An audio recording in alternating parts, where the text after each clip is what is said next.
We are a placemaking and real estate development advisory firm based in Chicago that works worldwide in this niche of transformative public-private partnership, cool placemaking projects. We look at the future of a place, like a whole city or a county or region, find out what they have, don't have, what are their gaps and opportunities, how do we want to fill those. Then most people know us for all of our feasibility studies. So if we want to know if a project is market feasible or financially feasible, like a stadium or arena, we do all those deep dive analytics and come out the other end with recommendations of the program, what should you build and why, and how will it perform, and also what will the economic and fiscal and jobs impacts be to the community, because that's the public sector's rationale for helping to pay for all these venues. And then we also have an implementation division that helps go from that, oh my gosh, moment when the city or the team say, this thing's gonna cost me $4 billion and I only have 3. From glimmer in the eye of who we wanna be when we grow up to finished product of an awesome place. We are sort of the Sherpas of choice to take folks where they need to go because it's really unique.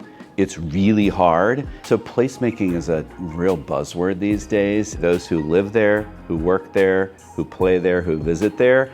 And it needs to sort of be intentional and authentic. When we think about placemaking, it's usually there is that convergence of economic development, tourism development, real estate development, and then of course there's business involved too. There are some amazing projects and concepts over the last 20 to 30 years that I've had the pleasure of working on, and they range from small markets to big markets and sports and non-sports things. One that's not necessarily sports oriented is the Chicago Riverwalk, where we transformed 6 blocks of the Chicago River, and it really changed downtown and both the visitor and locals experience of what you can do on the river. It's super activated all the time along the sides, but also in the river with people on kayaks and boats and all kinds of things that it just had been avoided. Now you can go all the way from Navy Pier into the north and south branch of the river and up and down, and it's a great experience. We're working currently with the Village of Arlington Heights on.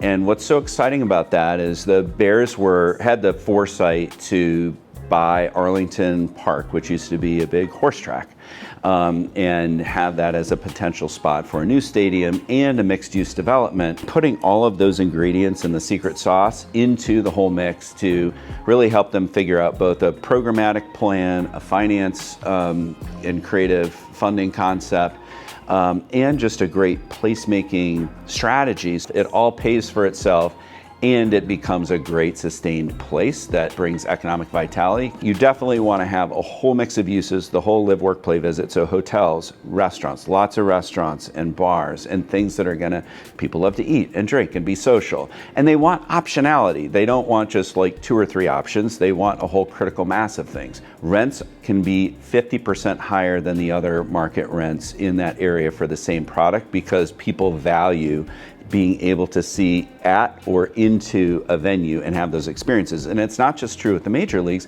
it's true with the Durham Bulls in Durham, North Carolina.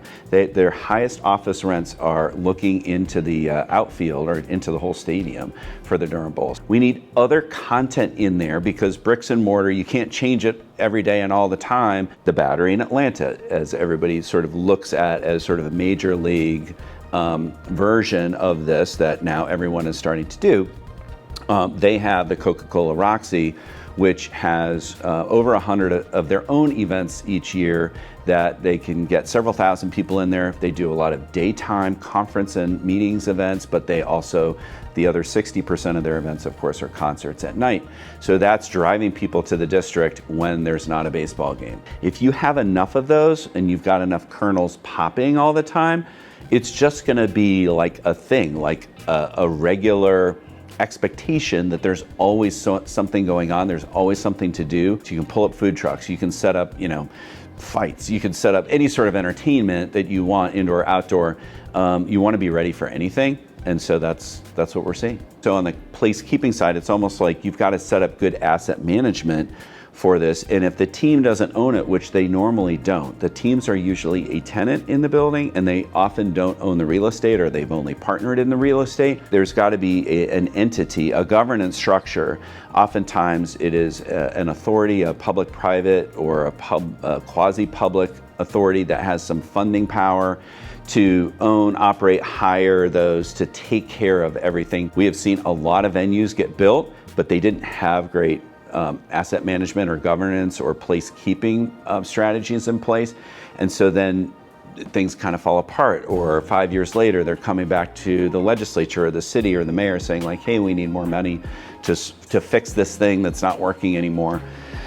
So those are the challenges that we see. People don't realize how challenging it is to do the how of the authentic, intentional, curated, some would say bespoke programming of the spaces. So when we did the work at the Fort Worth Stockyards, which is amazing, the District T-Mobile in San Juan, Puerto Rico, they literally had to curate their own restaurant concepts by going out to different chefs, locavore type things happening in those markets, and fostering those businesses to like create experiences that were one of a kind. When you're contemplating how you get to these great moments and experiences like we've seen in certain places, it's like, man, we would love to do our version of that.